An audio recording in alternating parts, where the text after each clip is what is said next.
So in our last video we studied radius of gyration. After that our next article is definition of angular momentum, and we have to derive expression for angular momentum in terms of moment of inertia. So there is the same analogy between linear momentum and angular momentum.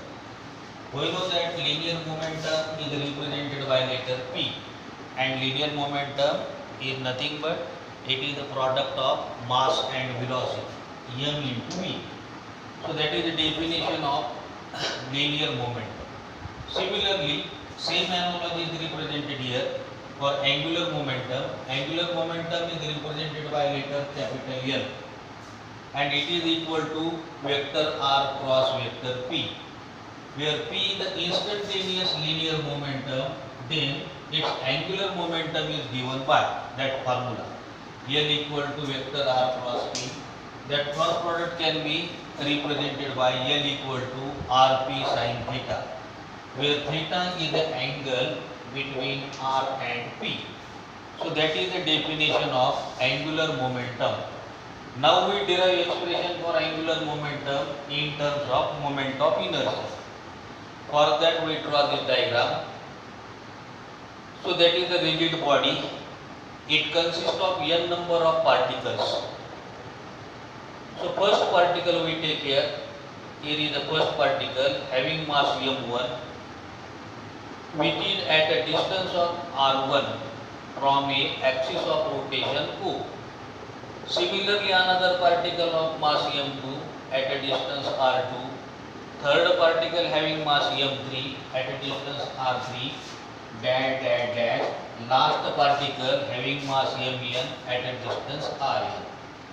This rigid body is rotated through axis O. So we write here, consider a rigid body rotating with uniform angular velocity omega, passing through point O. Let m1, m2, dash dash mn are masses of particles situated at a distance r1, r2, dash dash rn.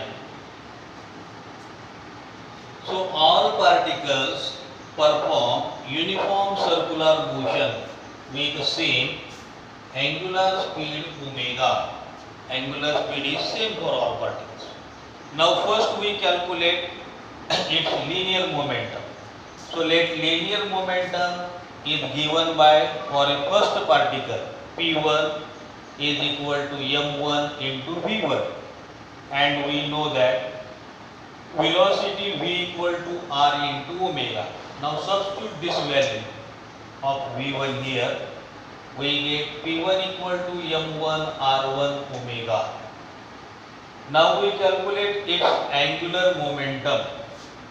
So angular momentum of first particle, that particle is given by formula L1 equal to P1 into R1. Here we substitute value of P1 m1 R1 omega, that is value of P1 into R1. There is R1, when we take product we get m1 R1 square omega. So that is the angular momentum of the first particle. Similarly, for second particle, we can write from that equation L2 is equal to m2 R2 square omega. For third particle, L3 equal to m3 R3 square omega, dash dash dash. For last particle, angular momentum is given by Ln is equal to mn Rn square omega. Now we calculate the total momentum. So total angular momentum is represented by capital L. It is equal to sum of all individual linear angular momentum. So L1 plus L2 plus L3 plus dash dash dash L. Now we substitute value of L1, L2, L3 dash dash L here. we get total angular momentum L equal to m1 r1 square omega plus m2 r2 square omega plus dash dash dash mn rn square omega. Now we take omega common, then omega term include all terms. So take omega common, we get L equal to m1 r1 square is remaining plus m2 r2 square remaining plus dash dash dash mn rn square remaining. So in out of bracket we take here omega. Now this summation can be written as L equal to summation of I equal to 1 to n. This can be written as mi ri square. When we substitute value of I equal to 1, we get m1 r1 square. When we substitute I equal to 2, we get second term. When we substitute I equal to 3, we get third term. And when we substitute I equal to n, we get last term mn rn square. Where this summation of I equal to 1 to n mi ri square is known as capital I, and capital I is called as moment of inertia.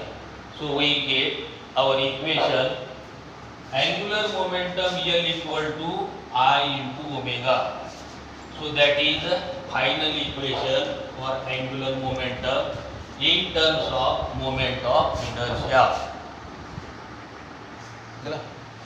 Now our next article is the expression for torque in terms of moment of inertia.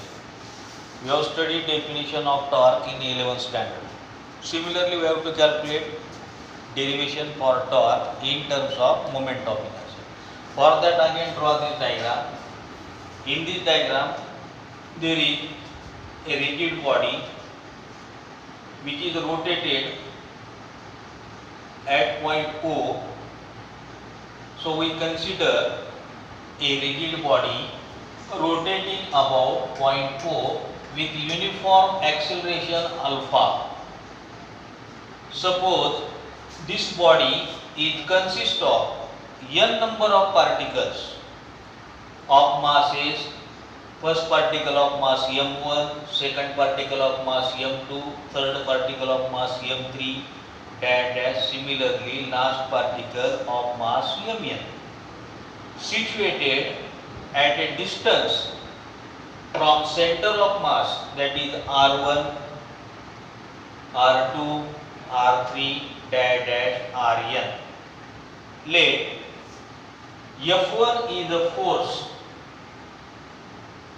of F2 is the force at point having mass m2. Similarly, F3 is the force at point m3, and dash dash Fn is the force acting on particle at point Fn.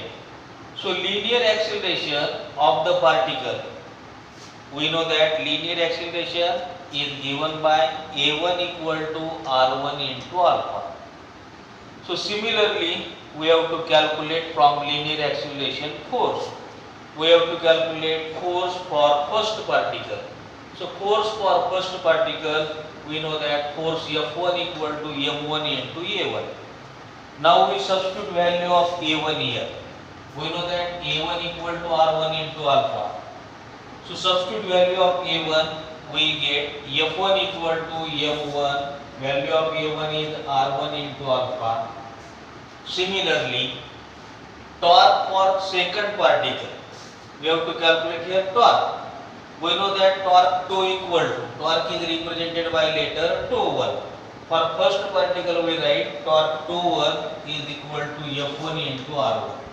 We have to calculate value of F1 here. F1 equal to m1 r1 alpha. Substitute here m1 r1 alpha.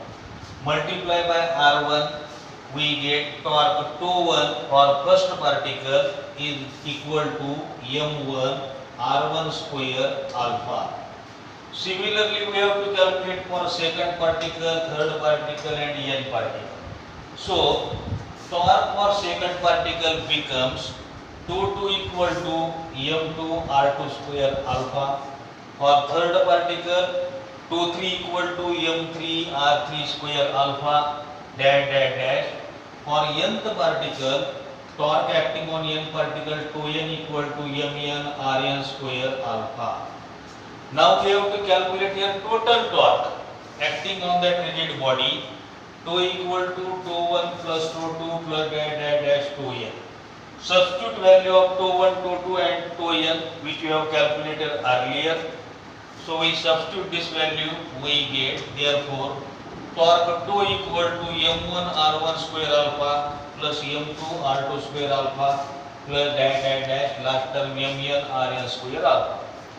So take alpha is common here in both term it occurs. So take alpha common, we get therefore torque tau equal to m1 r1 square plus m2 r2 square plus dash mn rn square bracket close alpha.